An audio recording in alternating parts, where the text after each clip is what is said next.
सबका साथ सबका विकास नारा देने वाली मोदी सरकार इन दिनों विपक्ष के निशाने पर है। राफेल को लेकर विपक्ष लगातार पीएम मोदी को कटघरे में खड़ा करता रहा है, जिस पर मोदी सरकार भी लगातार सफाई दे रही है। ऐसे में आइए हम आपको अपनी रिपोर्ट के जरिए दिखाते हैं मोदी सरकार के 4 सालों का सफर।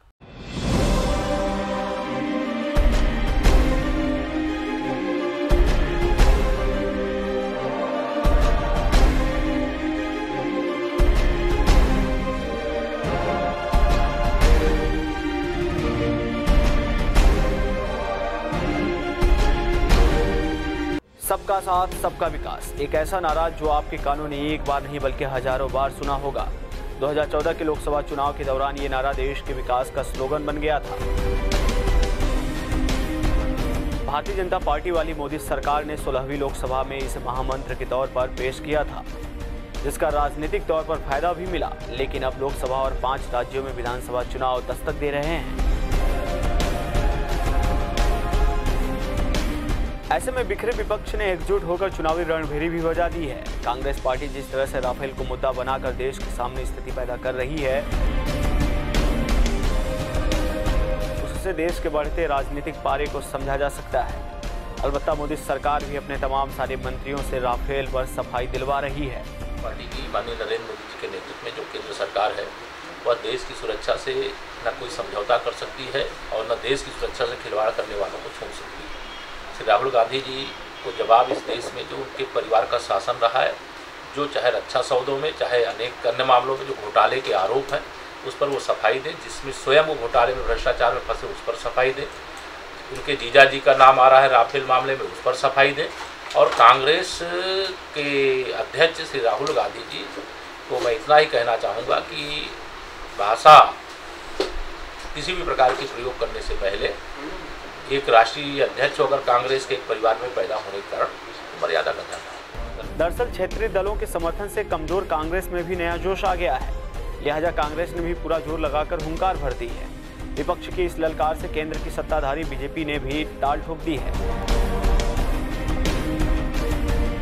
लेकिन पेट्रोल डीजल की बढ़ती कीमतों और रुपए में लगातार हो रही गिरावट ने एनडीए वाली मोदी सरकार के लिए परेशानी का सबब बन गई है। बढ़ते तेल के दाम और रुपए के औंधे मुंह गिरने से मोदी सरकार सियासी आग में घिरकर अब धधकती नजर आ रही है।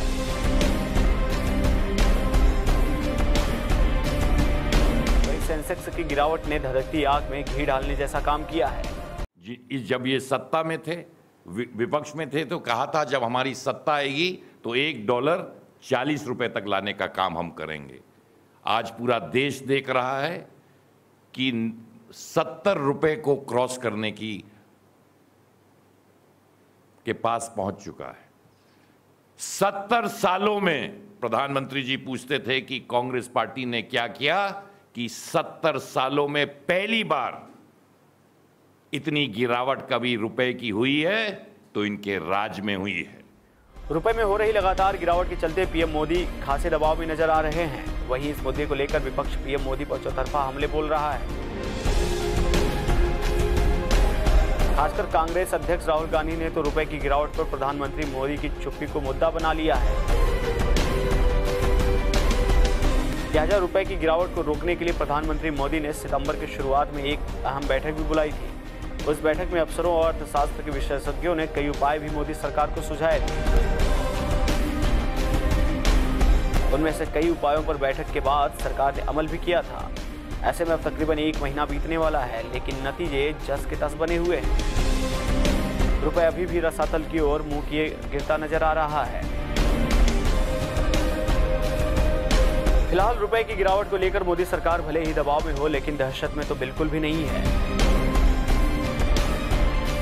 सरकार इस बात से आश्वस्त है कि भारत का आर्थिक ढांचा पूरी तरह से मजबूत है। लिहाजा ऐसे में रुपए की मौजूदा गिरावट से देश की अर्थव्यवस्था को खास नुकसान नहीं हो सकता है।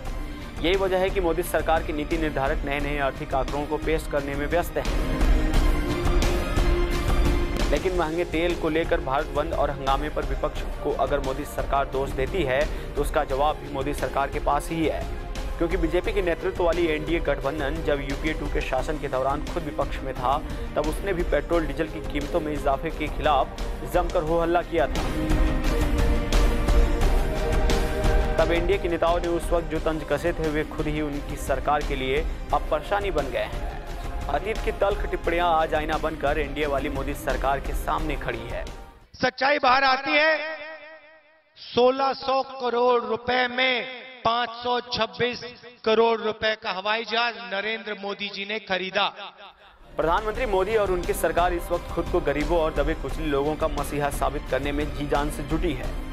मोदी सरकार की नीतियों और विचारों के इस आमूलचूल और आदर्श बदलाव के हम सभी लोग साक्षी हैं। इसलिए उज्ज्वला योजना, महिला सशक्तिकरण, PMAY, किफायती आवास, जनधन, JMM और अब पोस्टल बैंकिंग जैसी योजनाएं सरकार के मूल आर्थिक नजरिए को परिभाषित कर रही है। आंगनबाड़ी कार्यकर्ताओं के वेतन में वृद्धि और आयुष्मान भारत योजना के जरिए भी सरकार निचले तबके को साधना चाहती है। लिहाजा सरकार हर घर हर शख्स के सशक्तिकरण का वादा कर रही है। वहीं डिजिटल इंडिया का नारा बुलंद करके आधुनिकतम टेक्नोलॉजी का श्रेय लेना भी सरकार की प्राथमिकताओं में शामिल है। लेकिन मोदी सरकार के वो वादे जो देश की जनता से किया था, वे अभी भी पलक पावड़े बिछाकर इंतजार कर रहे हैं। अब ऐसे में 2019 का चुनावी बिगुल बजने के कतार में है। लेकिन मोदी सरकार की मौजूदा स्थिति राफेल विमान जैसे मुद्दों को लेकर अब कटघरे में है और कांग्रेस इस मुद्दे को लगातार उछाल रही है। ऐसे में देखना यह बेहद दिलचस्प होगा कि तू चोर और मैं सिपाही के इस खेल में कौन बाजी मारता है। आगामी चुनाव में जनता किसे अपने सिरहाने बैठाती है, ये 2019 के लोकसभा चुनाव में तय हो जाएगा। Bureau report, prime TV.